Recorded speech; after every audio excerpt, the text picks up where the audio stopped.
Price Lord. இந்த நாளிலே ஒரு வசனத்தை நாம் தியானிக்கலாம். 1 கொரிந்தியர் 1ஆம் அதிகாரம் 27வது வசனத்தினுடைய பிற்பகுதி.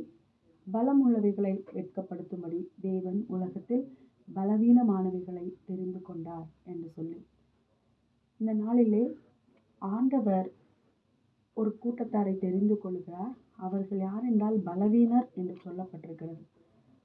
அந்த பலவீனரை ஆண்டவர் எதற்காக தெரிந்து கொள்கிறார் என்றால், பலமுள்ளவைகளை வெட்கப்படுத்தும்படியாக ஆண்டவர் தெரிந்து கொள்கிறார். அப்படி என்றால் பலமாய் இருப்பது தேவனுடைய பார்வையிலே தவறாய் இருக்கிறதா என்று நாம் யோசித்தோம் என்றால் நிச்சயமாக இல்லை. ஏன் ஆண்டவர் பலமுள்ளவைகளை வெட்கப்படுத்த வேண்டும் என்று நாம் சற்று யோசிப்போம் என்றால், நமக்கு நன்றாக தெரிந்த ஒரு சம்பவம் இருக்கிறது. அது தாவீது கோலியாத் சம்பவம்.